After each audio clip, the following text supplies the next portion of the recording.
Setelah di hot wire, biasanya itu permukaan styrofoamnya tuh masih agak kasar ya, masih ada seperti benang-benang halus seperti ini nih, benang-benang halus nih, ini agak kasar ya, tentu harus kita amplas dulu.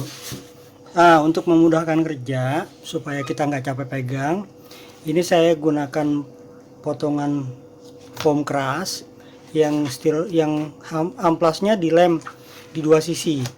Ini nomor 180 kasar, ini nomor 240 halus ya.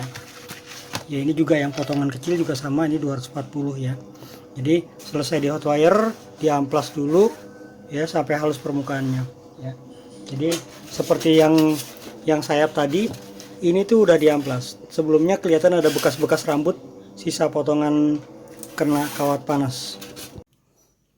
Alat bantu berikut ini buat ngebolongin lubang. Kita kan perlu lubang buat spar. Karena saya pakai spar carbon tube, maka saya perlu membuat lubang di sayap. Ini ada dua alat yang fungsinya sama ya, sama-sama menggunakan pemanas. Yang satunya menggunakan kawat nikrom yang dilingkerin seperti ini, dicatu oleh step down ini, inputnya dari 12 volt. Di sini tegangan diturunin jadi 3 volt. Kemudian yang satu lagi menggunakan heater solder 24 volt yang saya turunin tegangannya jadi 5 volt. Jadi kalau dia pakai di solder kan panas sekali. Tapi karena perlunya cuma melubangi styrofoam, dia tidak terlalu panas. Makanya tegangannya diturunin dari 48 volt. Saya pakai hanya 5 volt, sudah cukup. Nah, di mana perbedaan kedua alat ini? Ya, ini. Untuk lubang spar yang perlu lurus dan lubangnya panjang, ya seperti ini. Seperti ini di sayap contohnya ya. Ini ya. Ini kan perlu lurus dan panjang lubangnya. Itu saya gunakan yang ini. Ya. Nanti sisi sini tinggal kita tahan pakai besi supaya di jalannya lurus, tinggal digeser ya. Ini digeser.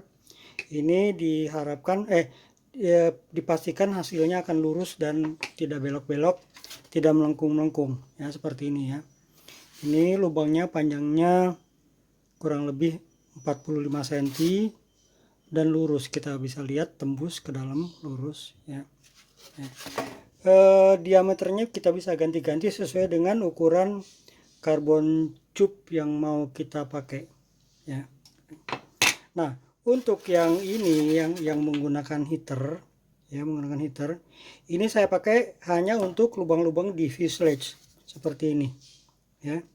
Dia enggak terlalu lebar ya. Tuh tembus ya, yang penting dia tembus.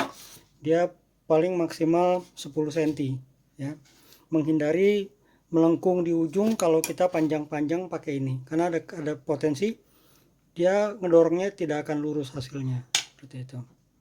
Nah, yang berikut, kadang saya juga nggak perlu ini elemen pemanas ini atau ini untuk melubangi, karena misalnya hanya melubangi polyfoam yang 5 mili atau 10 mili. Ini saya pakai pipa besi yang ujung-ujungnya sudah ditajemin, jadi dia berfungsi seperti bor, tinggal diputar aja ya. Diameternya juga macam-macam sesuai keperluan.